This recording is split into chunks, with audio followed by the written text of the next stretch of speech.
We'd like to thank North Ogden City for the use of the North View Senior Center. This is a live recorded viewing for people at home. My name is Derek Fisher, and I'm the president of the Weber Fraternal Order of Police. I represent officers in the municipalities and deputies in the sheriff's offices in Weber and Morgan counties. Our lodge was named after the Weber River that runs through both counties. Our mission is to serve the members. We do this by providing elite events, activities, and serving as a representative to administrations and city leaders. We also focus on building better relationships with the communities we serve by service projects, events, and community outreach. Mayors in the communities are the leaders who give the final direction on what our public safety mission is and how we complete those missions. We work with the City Council to determine how city operates and grows. The Weber FOP invited and was happy to hear both of the candidates were able to attend our debate. The topic of the debate is public safety. All members of the public safety team, police, fire, and dispatch, and the public were invited to attend. Additionally, if it seemed appropriate, the Weber FOP may at a later time invite candidates to participate in additional debates or other activities. As a reminder to the public, November 5th is election day. Questions. Questions were accepted via email prior to the debate. Questions for the debate were chosen based off the given topic.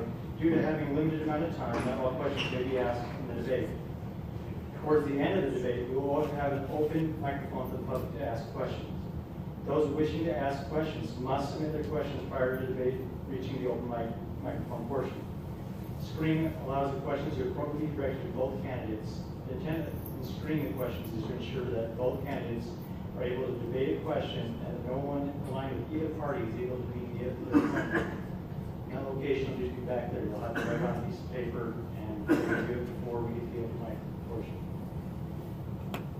The North Ogden City candidates, I'm sorry if I said the name wrong, Neil Berubi and candidate Lynn Satterwhite. Okay, sorry. Introduction to the topic. Law enforcement is becoming a more undesirable career field for a multitude of reasons. Retirement rising to 25 years and retirement plan is not competitive with surrounding states.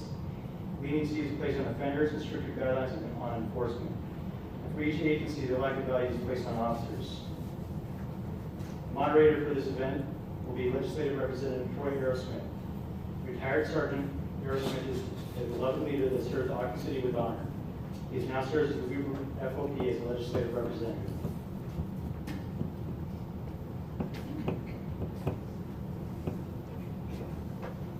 Okay, I'm going to briefly go through the rules so everybody understands what's going to happen. Each candidate will be allotted 2 minutes for an introduction and a closing. When a question is asked, each candidate will have 2 minutes to provide a response. Another candidate is addressed during the answer. When he answers the question, that other candidate will have 1 minute to make a rebuttal.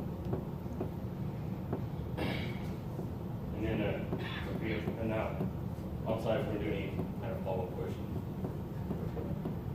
Right in front of you, you have the timekeeper.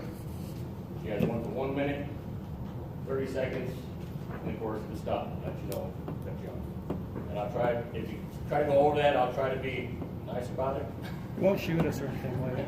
I'll try not to shoot you. All right.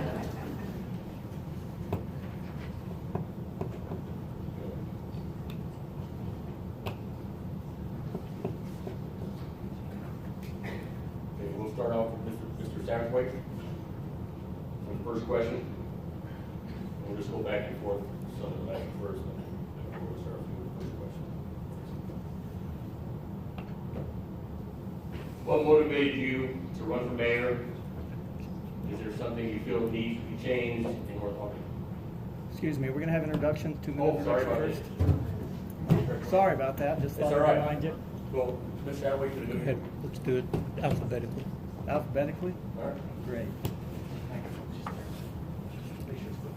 These, I don't think these are working. I think this is just for the, this whole thing. Just for That's this. so they can catch your voice in the video. Well, first of all, thank you very much for coming Can you tonight. stand up? I am. Thank you. My name is Neil Perubi. I'm grateful to be here tonight, and thanks to the Fraternal Order of Police for sponsoring this. Can't hear it. Can't hear it? Can we turn this up a little bit? Is it on right now? It's on.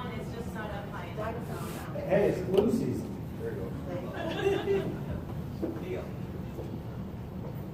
That's what I said, Steve, it's flu season. I don't want to get the bug. So as I came in tonight, I found this shirt. Some of you may have seen this around town. And you may be asking, has my campaign shrunk? The answer to that is no. This is actually my granddaughter's shirt. You may have seen it. It says on the back, vote for Grandpa Ruby. So I hope you'll vote for Grandpa Ruby. I'm really excited to be a part of this campaign. And I'm very appreciative of the citizens I visited with, their friendliness, their questions. But most importantly, I'm grateful that the citizens want to be involved and make informed decisions. Because this isn't a popularity contest. This isn't about what we've done outside necessarily, and serving and other things. This is about how we can serve the city. So I hope tonight that we'll be able to have an open discussion and answer your questions. And I'll be back in the back at the end to speak with anybody who'd like to visit. And once again, just grateful that you're interested enough in this city and this election to come out and talk with Lynn and myself. Thank you. Good evening, ladies and gentlemen. My thanks to the Weber Fraternal Order of Police. Nice service to our community to host the event and give us an opportunity to tell you what we want to do in the city to make the city better. And thanks to Derek Fisher and to Troy for moderating the event. And thank you all for attending and for your interest. That's what the government Constitution allows and affords us the opportunity to talk together and govern together. I'm not going to assume anything. My name is Lynn Satterthwaite. I was born in Utah. I served a mission in California. After returning, went to school, graduated with a degree in engineering, married my wife, Carol Campbell, and we have 6 kids and 23 grandchildren. Engineering was my vocation. I think it'll help me to understand what goes on in the city. I understand infrastructure and what has to work in order for us to get around and do it in a safe way with all the conveniences that the city affords us.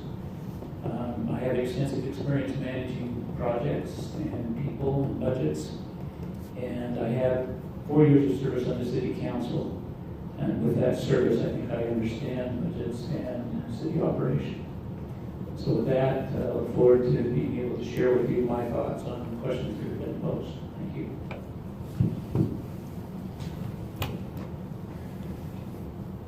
From there, we'll start beginning the questions now. Mr. Satterthwaite, you take the first question. What motivated you to run for mayor? Is there something you feel needs to be changed? So are we all right if we stay sitting? There's a lot of questions here. So, motivation to be mayor. The mayor of North Ogden that I served with when I was on the city council was Mayor Ben Taylor. And as you all know, last year we learned of his death. I felt like the city council that I served on was a very forward-looking city council, looking to the future, trying to provide the infrastructure and things that the city needs. And I feel like there was a lot of that still needs to be done. I'm anxious to move forward on economic development. I'm interested in making sure that we continue some of the things that we were able to accomplish while I was on the council, including some things that help the city run more like business. And perhaps sometime we'll get a chance to explain that in more detail. Is there something I want to change? No, I just want to improve what we have. And a lot of it revolves around budgets. I think that cities are central, or city operation is central to a good budget discussion with the council who has proper priorities and place those priorities in their decision making. and continue that through their term. So I just want to continue to improve the city and make the city a better place for all of you. Mr. Rubin, same question. Thank you. My motivation to run for mayor is simple: to serve the citizens of North Ogden. I try to lead a balanced life, and I basically have 4 squares in that life: my family, my church, my professional career, and my community. And as I look at each one of those squares, I found I was lacking in service to North Ogden, who has been very good to me. So my motivation is simply to serve you as citizens of North Ogden. Is there something that needs to be changed in North Ogden? Yes, I believe so.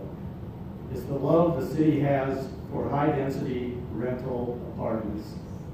That needs to change. Now, I'm not against affordable housing. I'm against owner-occupied affordable housing. Any officer would tell you, at least that I've talked to, that high-density housing, particularly rentals, increases crime in the city. We have a great record here. Our police force is awesome. Our crime rate is very low. I want to keep it that way.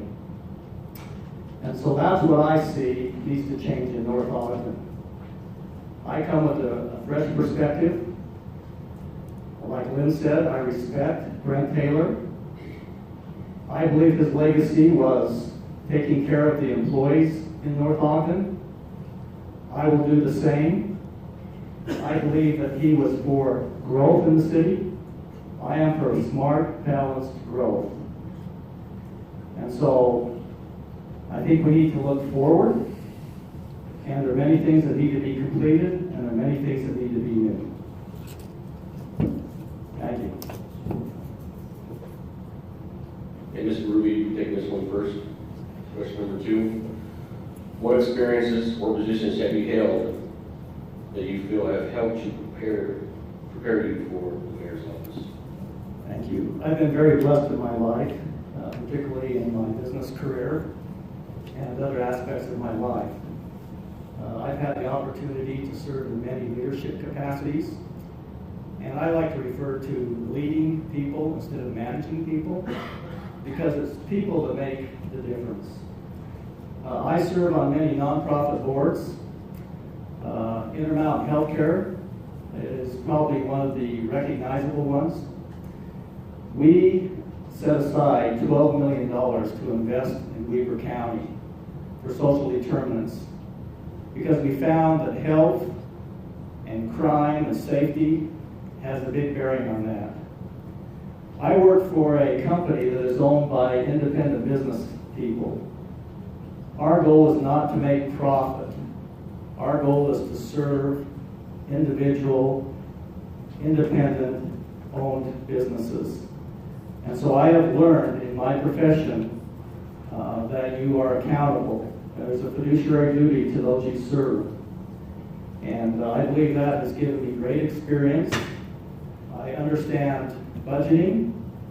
I understand human resources. But most of all, I think I understand how to help people realize their potential through leadership. So thank you very much. Chairman, same question.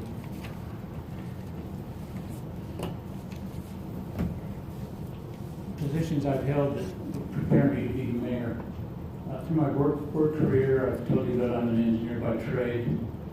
Did a lot of fun engineering work initially, but as the years went by, I had to manage projects and budgets and people. I have a lot of experience working with budgets and projects and people, and find that the most important thing is to take care of our people. And I think that is central to a successful North Ogden City, is to take care of our people. I served on the council, as I indicated, for 4 years. During that time, my experience led me, or our experience as a council led me to come up with what we call an asset recovery program. We found that there were some things in the city that were failing. We didn't have the money to replace them.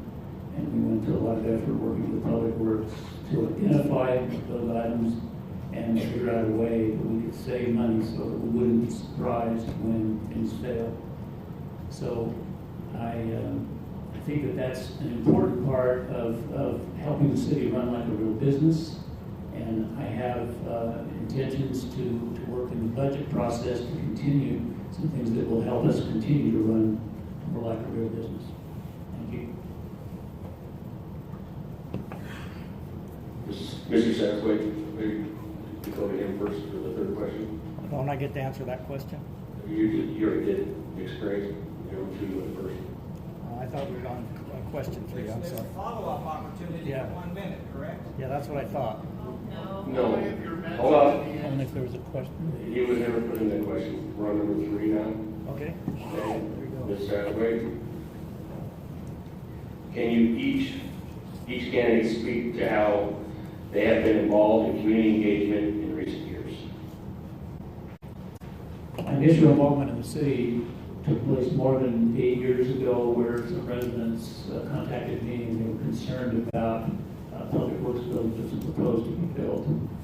Concern was that it cost too much and we were going to go in debt to do it. I didn't really know at the time, but after looking into it, I said that I wanted to get involved, and I'm grateful to many on the team that made it possible for us to consider some other alternatives to what was initially planned. And we successfully put together a public works building. As I say, I'm not taking all the credit, but I was very instrumental on the team. I've been involved in the city as a city council member and in a number of council sessions before that, gleaning information and offering my advice and my opinion on many things. I've been involved in community or service projects, the Senior Citizen Center, and I think that's about it. Thanks, Lynn. Just a reference to this repair and replacement that you mentioned, Lynn. The citizens of this community have been charged $1.5 million as an increase in their utility bills as a result of this accounting process. It's very common for engineers to look at things that way. If the city would not transfer money out of the water, sewer, and garbage funds into the general fund to use for non-enterprise things, we would have adequate money to support our water, sewer, and garbage funds. Let me go on to the fact that some of the things that I've been involved in that I really have learned a lot from. Some of you may know my middle son Justin has had a kidney transplant. I have served on the board of Donor Connect. It used to be Intermountain Donor Recovery Services. That is the agency that recovers organs to transplant in those who are in need of an organ transplant. One of the greatest experiences in my life is to see the difference that made in people's lives. I also served on the request of Mayor Harris to be the chairman of the Compensation Study Committee for the employees of North Ogden. And I'll address some of that later in the questions. But I've also been involved in a lot of community activities. I believe that service is where you learn and you build relationships with people. So I have made an effort to be involved in nonprofit institutions that I believe are essential to servicing people in our communities. Ms. Brewer, may you be taking this question first, move forward. What is your favorite thing about life in North Ogden that you would protect at all costs? At all costs, I would protect our canyons and our foothills and the beauty of North Ogden. I would also be very, very interested in trying to keep our culture that has been developed by many people in this community intact. Now, frankly, there are many people that would like to say, let's just keep North Ogden as it is. As much as we would like to do that, it's impossible because this community is sought out by so many people because of its beauty, because of its friendship, and because of the willingness of citizens to serve others. And so at all costs, I would protect as much of our open land as we can, but particularly our canyons and our foothills. Interpret it to mean I do not favor the gondola project, and I do not favor continued growth up in our foothills.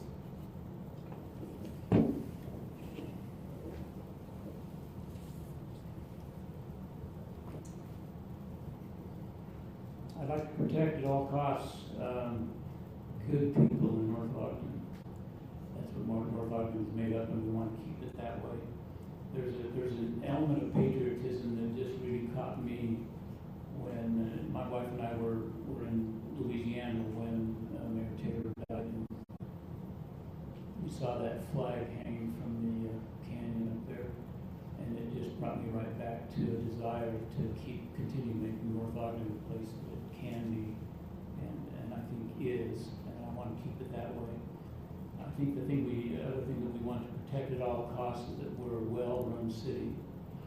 And to address the comment about $1.5 million, think about this. At home, all of you have a water heater, and that's a pretty essential device. And when that goes out, you find money right away to replace that. And we found that in North Ogden, for assets, I'm going to call them assets, but North Ogden has a lot of water heaters. They're in the form of snow plows and water meter radios and a lot of other assets that make things work in North Ogden. And we found out we were saving nothing to replace or repair or maintain those items. And so when it's discussed that we're transferring money into the general fund, that money is for the operation of the city, where administration represents utility funds. The money is going into the utility funds with those rate increases to put the money aside so that we can replace the water heater when it goes out, and there's no surprises in North Ogden.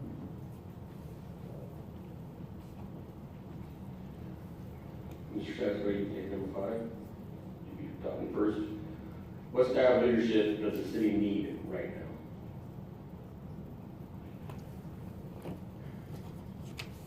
I think the city needs leadership that will bring a council together and department heads so that we can have a well-run city. I have worked with the department heads. I'm familiar with all of them. The one that wasn't in place when I was here is Chief Quinty, and I've spent 3 or 4 hours with him, so I feel like I know him pretty well, and I feel like that there's a level of trust between me and the department heads, and I feel like I have the skills to bring along the council so that we can work together and formulate a budget that addresses the important priorities in the city, and then maintain those priorities and be looking ahead for future growth, and to be sure we have the funds in place so that we can always fix it when it breaks. And we have, I don't know the number exactly, 75, 80. This is an $80 million business or better in the city if you add up all of the assets. And we need to keep that working. Thank you, Lynn. I just want to make sure that the folks here understand that the money that's supposed to be being saved is depreciation, but all the money is being taken out of those funds. The administrative fees charged by the general fund to the enterprise funds has gone up 86% in the budget this year. They're taking $870,000 out of the enterprise funds into the general fund. And let me comment on what kind of leadership I think the city needs right now. It needs dynamic servant leadership. Someone that can bring a council together of independent thinkers, listening and having everyone express on the council their ideas, hopefully being in contact with their constituents to bring back ideas. I have a little bit of a problem that I'd like to point out. Many of you have seen this ad. I don't know if you know that 3 votes can control this city. It only takes 3 to control this city. And I've been approached by other people in regards to campaigning with them. But I want independent thinkers that believe in servant leadership and dynamic leadership to meet the needs of the people in the city. And I think it's very important that we have independent individuals on the council. Thank you, be first on this one, Mr. Ruby. What is the city's biggest financial challenge and how will you address it? Once again, I think the city's biggest financial challenge is determining wants versus needs. City government's main responsibility is to provide for the safety of the citizens and to provide economic essential services to protect our citizens. So I think the biggest financial challenge is how we utilize money, because by transferring this money from the enterprise funds into the general fund, we got used to doing that. And Lynn is right, we will have to replace assets over time. But that comes with discipline on how to spend money. We have got used to taking money paid by our citizens for their water, sewer, and garbage and use it for capital expenditures that are more wants than needs. So I think the biggest financial challenge we have is how to use our money properly. And once again, our biggest challenge is how we're going to provide infrastructure for the growth we're experiencing. Infrastructure has to come first and growth second. We cannot overburden our schools. We cannot overburden our traffic. And so I think proper planning and proper use of funds that are available is the biggest challenge the city has. Because we can stand up all day and say, you know, we haven't had a tax increase. But in essence, we have had a tax increase because of the increase in the water, sewer, and garbage fees that are transferred over to the general fund. That's easy to do because you don't have to have a truth in taxation hearing. I don't want to confuse people, but transparency is important. Thank you.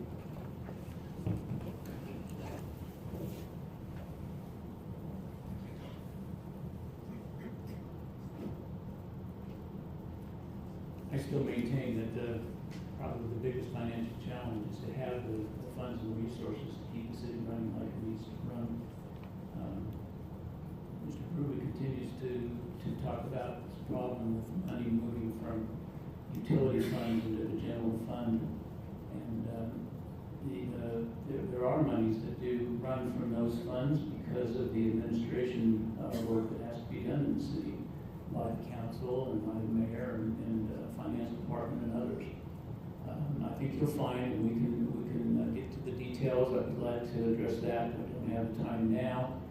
But monies that go to the fund will address the administrative part of it, and there are fee increases, some that we have no choice over, which goes to the Weber Sewer District, and then a number of them that are going to the individual utility funds. Those increases will build up a budget for us to have the reserves to take care of infrastructure that needs to be replaced. That was not being addressed, and I find that the council and the department heads felt much more comfortable and confident in the work that they were doing when we addressed being able to fund the expenditures for repair and replacement of assets in the city. I will finally say that I've taken the time to go to all of the mayors and review with them what I want to do to get from them their perspective on running the city.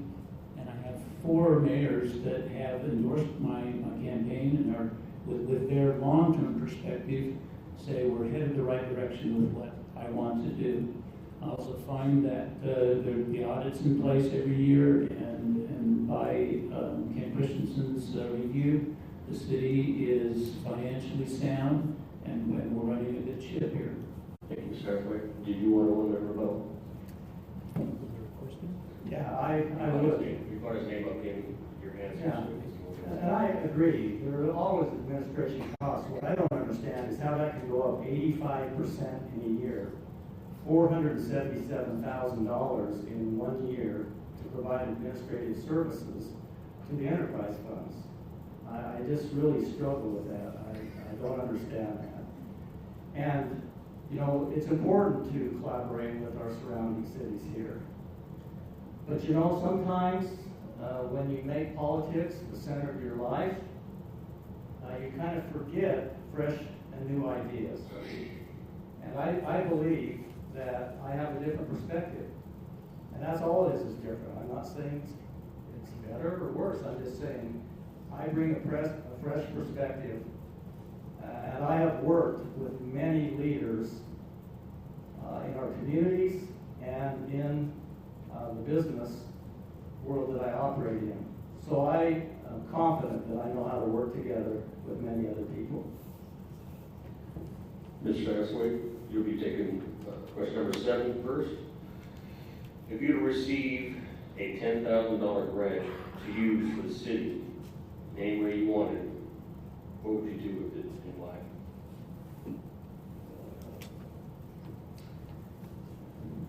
I would recognize residents and employees in the city for things they've done to improve our city. A gentleman that my wife and I will see often in our morning walks up the hill is, you'll see him with some headsets on, maybe you've seen him, and he's got these papers in his sack. He's going around looking for garbage, and if he sees it, he goes out of his way, picks it up, puts it in the bag. I recognize him, and I recognize others who are doing similar things to make the city a better place. It's a great answer, Lynn. I think recognizing and meeting people is important. I would say if $10,000 were given to the city for a grant, I think you can recognize people in different ways, and I would recognize our citizens by seeing if we can't use that in the VIPS program to help our citizens be safer. Because we have got used to living in a very, very safe community. I want to keep it that way. And once again, I will stress that most police officers I've talked to, when you concentrate on high-density rental properties, you increase crime. So I would use that grant to not only recognize team members, employees, and citizens, but I think we need to recognize our police department, that we're interested in them. I was reading in the April 26, 2016 minutes, where the debate by the council at that time was paying our officers the lowest possible amount in the salary range that could be paid. And I just don't think that's how you entice and build pride and commitment. So I believe that recognition would come primarily to our public safety officers. Mr. Breeden, you'll be the first one to answer question number 8. How do you plan to involve residents in the decision-making process? Mr. Breeden. I'm sorry. I guess I better learn my name, huh? Once again, I have found the best way to get the citizens involved is to have relationships with them. To be out in the community, understanding what the needs are. And I believe once people learn to trust you and that you have their best interest in mind, they will open up and really tell you what they're thinking. Now that's an informal way of doing it, but I really believe that that's how you involve citizens, is to be out in the community, letting them know that you care about them. Now there's also formal ways to do that. And you know, in politics you've got to be careful that you don't let the vocal minority control things. Data is one thing that will help you make correct decisions. And so I believe there are many ways out there to gather input from the citizens in a formal way, whether it's Qualtrics or whatever it is, that will give you feedback via very simple, open forward surveys. People seem to be willing to express their concerns if things are anonymous, and I believe that those are two ways that we can gather and involve the residents in the decision making. I also believe we've got to come up with a way to get people to come to our city council meetings to find out what's happening.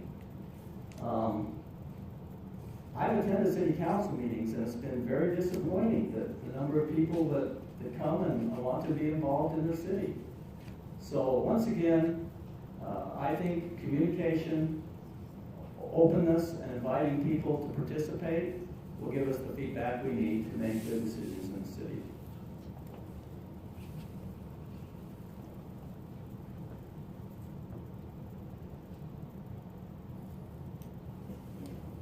Involvement of citizens in the decision-making process is key to our success. We want to be sensitive to the needs of citizens and know what they're concerned about. We need to make that as easy as possible. We always encourage you to speak to us. I think that all the names of the council members and phone numbers and contact information is there if you want to call or if you want to send an email. I encouraged some time ago when I was on the council that people could get on the city website and sign up with their email address and indicate what topics they were interested in, so that they would be able to be sent the agenda for the city council meetings if any of the topics lined up with their interests. It's taken a long time, but I understand from Annette that within the last couple of months that is available now on the city's website. I would involve people in committees where I know that people are interested. If I were to know you were interested in a topic, make input to the city and decisions they're making, I'd involve you in committees if that's that direction that we take in order to develop the ideas. I always appreciated Mayor Taylor's efforts with the Barker family to bring them all together. There was a good committee meetings as they worked together with department heads, Tiffany Stahely and the Recreation Department, to come up with a plan for the Barker Park. Always encourage public comments at meetings, and hope we can always keep it civil. Okay, I just want to remind everybody before we actually get further down here where we start going with comments from you all, it's got to be approved by in the back there. So we'll see him if you have a question, so you can write it further. We're going to continue on now. Mr. Staffway, you first one this one. If elected, what would be your plans for addressing the growth and current general plan in North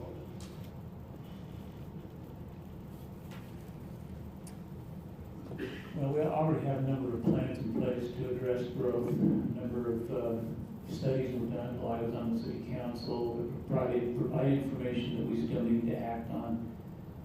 Studies about traffic. We try to go future in the growth of the city to a full population and predict where we had companies that had models that could help us predict where the traffic flows would be and how many people we have and all those kinds of things.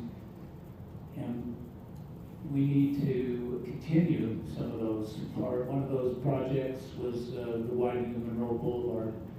Not a very glitzy thing for council to spend time on, but and many of you may not have even known about it.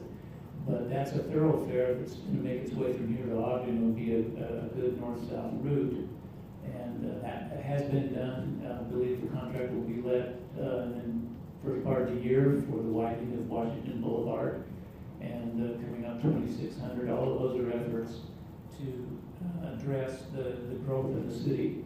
The general plan was pretty recently, well, it was addressed when I was on the council. I would update that every 2 or 3 years, maybe every 2 years, so that we always had resident input. Things are moving pretty fast. And so I want to continue I will put together a package with current demographic data, the kind of information that's CFOs need in order to address a decision as to whether they could come to North Ogden and do business here.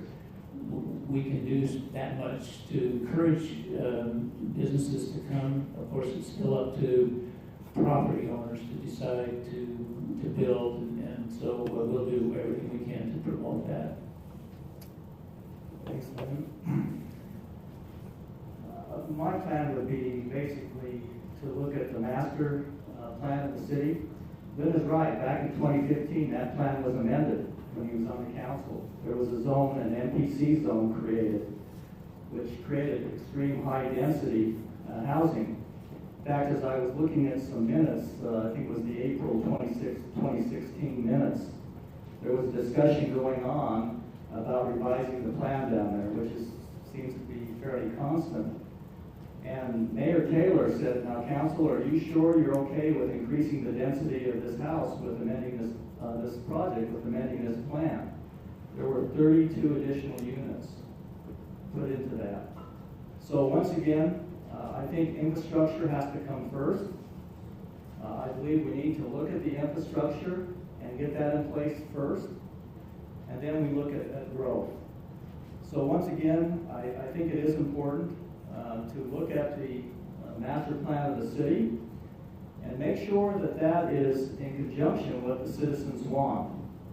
One of the biggest areas of feedback I'm getting is about this high density housing. We have a little over 600 units in the city right now. Either have been approved or in the process of being approved, or another 1,500 units. That changes the very composition of our city, the very culture of our city. Now, I believe in property rights. And if people weren't selling their property and putting it into development, we wouldn't have that problem. But to say that the council has no influence on that, when I see that they can amend plans to increase density, I believe that the city council does have influence and actually has the ability to do that. Mr. Sarahway, you want 1 minute rebuttal on that? Let me just address the NPC for a minute. The council that I was on, we struggled to come up with the NPC zone.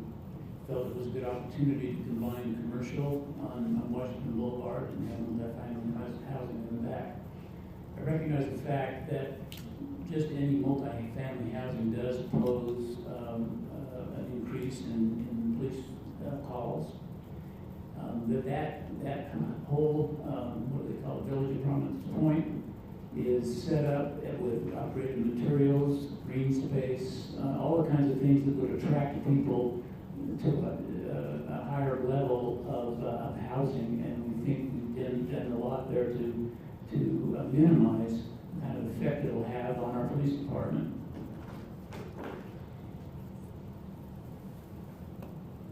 I'll make your first on this one, Mr. Rubin. Number 10? Yes. As mayor, how will you work with the North Ogden Police Department to ensure the needs of the city are being met? That's a great question. I would surely develop a very direct relationship with the chief of police. But I believe that the best thing we can do in working with the police chief is, first of all, to make sure, and once again, I do want to give kudos to the recent council over the last year or two, where they have finally made that decision to try to compensate our officers. But when you look at having a good relationship with the police, first of all, just to be in the game, you've got to have competitive wages and benefits. I'm glad that the state restored the retirement situation. I wish they would also put in place when an officer is injured, he can get a medical retirement. But I would work with the police chief first and the people in the city to make sure we're at the entrance level of good, competitive salaries. I would then work with them to provide employees or police people a meaning and fulfilling work environment. I believe that we have almost demoralized our police department. If you go and look at the physical facilities that we're asking them to work in, and I know that's on the docket to fix that, but we've got to develop pride. They've got to know that they're working for a city who cares about them, that gives them a purpose. And I see very few greater purposes than being a public servant, particularly in public safety, to protect the citizens of this community. So I would work with the police chief to build that pyramid, starting with competitive wages, then helping them have a fulfilling job, and then building pride for the city. I'm going to try to just recount my involvement over the 4 years I was on city council and recent involvement as far as public safety. As a legislator, I studied the needs of law enforcement in North Ogden. I have experience in depoliticizing public safety, a very real issue. I hope not so much in North Ogden, thankfully. I voted to approve funding for additional officers. I voted to approve the addition of a canine officer and dog. I voted to approve the replacement of their rifles, 50-year-old equipment. Voted to approve the purchase of enhanced personal protective equipment for officers, and voted to fund and implement the use of body cameras for all officers. All that was done over a 4-year period. I've spent a couple of sessions with Chief Quinney and asked the question, so how do you think we're doing as far as salaries in our police department? And he couldn't be happier. So the council has taken some steps. We did when I was on the council, but the current council has taken additional steps to make that even better. And he's feeling pretty confident that we can keep our people. The second thing I've done is kind of workflow. I did some of this in my business career to look at workflow in companies and did the same kind of thing over in the police department.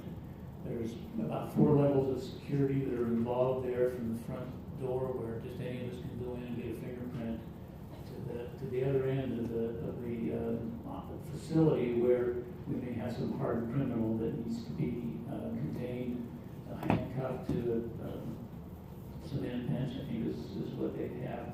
So what I want to do is keep up the looking to assure that the salaries are what they need to be so we don't lose our policemen, and make sure that we're looking towards a facility that will increase the utility of our police department and the security of all of their operations. Maybe start with you two. I'd like to skip number 11 because I think it's pretty much the same as number 10 almost. We'll just move down to number 12. Mr. Sadway, I think you're the first one on this one. As mayor, how would you work with the police department to encourage community engagement and promote a more visible police presence in the city? Well, I continue the resource officer. We have a resource officer that we share the cost with the Weber County Schools. He's assigned to North Ogden Junior High, I believe, but goes to all of the schools. He does the DARE program in all of the schools. So we need to continue that for sure. I think I would have a police day in the city, maybe at least once a year. We do that with fire engines and ambulances and that kind of thing. But have our policemen out where people can meet them, people can ask questions, they can talk about the challenges that they have in the community. Let's see how much time have I got? I've got a little story to tell. I have some close friends, some neighbors who called the police department as they were going to leave and go to Indiana for 3 weeks, and the police would come and look their place over, just check it out, make sure everything's okay. And while on their trip, the gentleman fell and broke his hip. So they didn't get back in 3 weeks. But Anita Graham told me we were so impressed, when we didn't make it back in 3 weeks, the police department was calling us right away, wanting to know where we were, if everything was okay, and she couldn't have been more complimentary of our police department in that regard.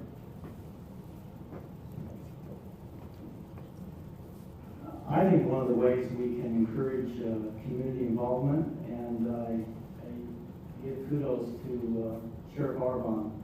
The VIPS program, I've always remembered the statement, walk a mile in someone else's shoes. And I believe when the citizens really see what our officers are faced with, once again, our police department has done an excellent job at reducing violent crime. But what we've got here is property crime, theft, burglaries, car thefts, break-ins. They're increasing between 2016 and 2017, because we don't have the information on 2018 yet, increased 13%. So I believe, and I really like what one of our council people is doing on Facebook, but I understand that that's not the best way to communicate with all of our citizens. But I really like the fact that the information is being shared on what our police department is doing. I really appreciate that. But I think if we can invite them in, so to speak, to walk in the shoes of an officer, maybe a day in the shoes of an officer, when people understand what they're faced with and what their job is, I think they'll become more involved and be more appreciative of what our officers in the city do. We have 1.1 officers for 10,000 people, for 1,000 people in the city. That is half, less than half, of what the average is in Utah, and substantially below what other cities in America have. And so I want to recognize that fact of the great job that our public safety people are doing, not just our police, but our firemen too. The statistics that Mr. Ruby has mentioned only confirm what a great community we're in, and it's made up of people like you. So I think that has a lot to do with the reason why we have about 1,000 people per policeman in our city. What do I do to change? I talked to Chief Quinney about this. I envision a police department, and actually I like to see this in all of our departments, where we're more selective about employees that we bring in, and do that over time. I'm familiar with some companies where if you are selected to work for that company, if you make it past that gate and you actually get hired, you know that you have a job for life. The company all works that way. When there's a downturn in the economy, everybody takes less hours. And so I'd like to promote a city, but in particular a police department where policemen know that's a place you want to be. That's a department I want to serve on. And continue to promote that by the way we select people and the way we recognize our policemen, both in the way they're paid and recognized for their efforts in every regard. The other thing I do is to improve the facility itself. There are a number of things that are lacking, and perhaps it's because we are just a bedroom community and we have a lot of law-abiding citizens, that we're able to have a police department that doesn't have all the levels of security that other cities might have to have. And I'd like to improve that facility. We need a salary room. We need the capability to better handle evidence. They've made some progress that direction, but there's a number of things that we need to do that I think will make our policemen feel better about what they're doing and make us a better city overall.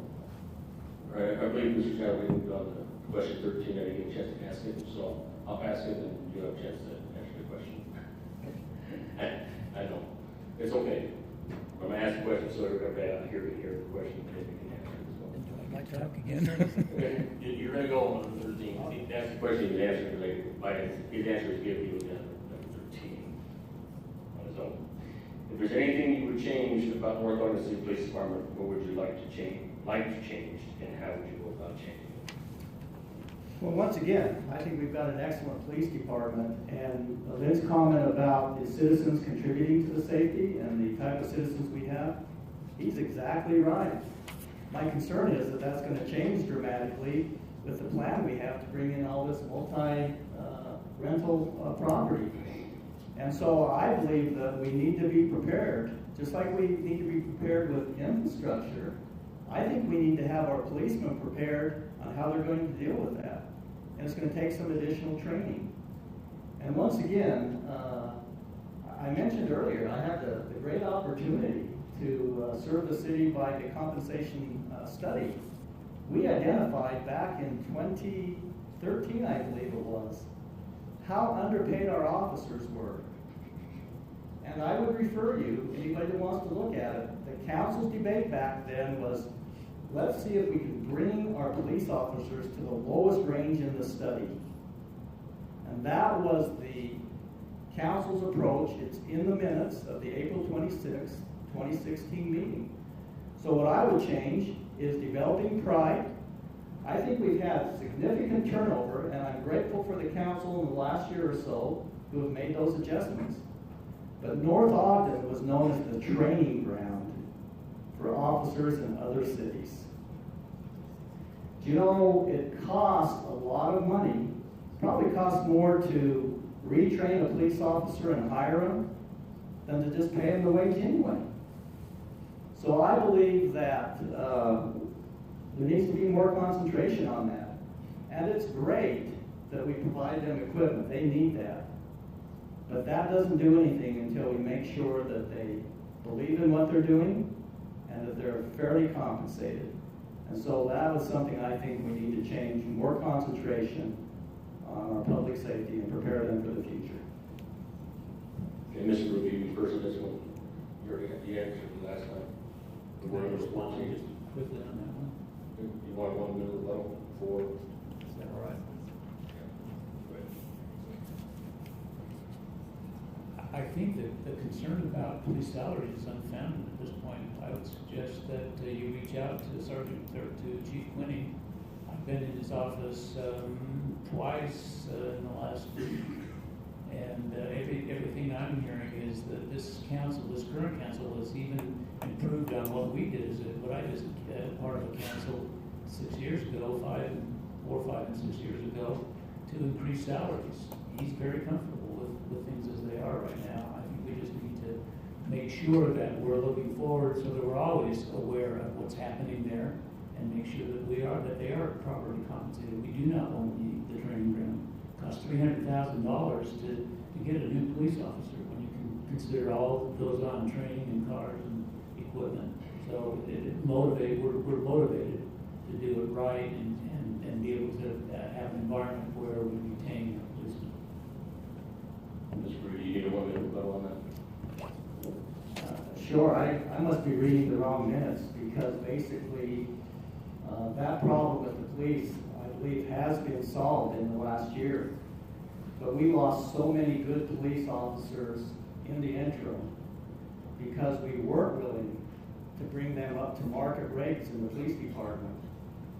And anybody that would like to visit with me, I have the minutes here with me that talked about the council at that time wanting to try to get the police officers to the lowest range in the salary. And I just don't think people want to work today for low wages. The pressure on salaries in our country today has been almost as great as I've seen it in my 30 years working at Associated Food Stores. There is great inflation in wages, and we're going to have to figure out how to deal with that. Because if it costs us $300,000 to get a new police officer, I would rather spend that with the ones we got because they're great. I'll give you the first one, this is Mr. Sadway, number 14. If there's anything you would change about the service provided in North Ogden City by Northview Fire Department, what would you like changed, and how would you go about changing it?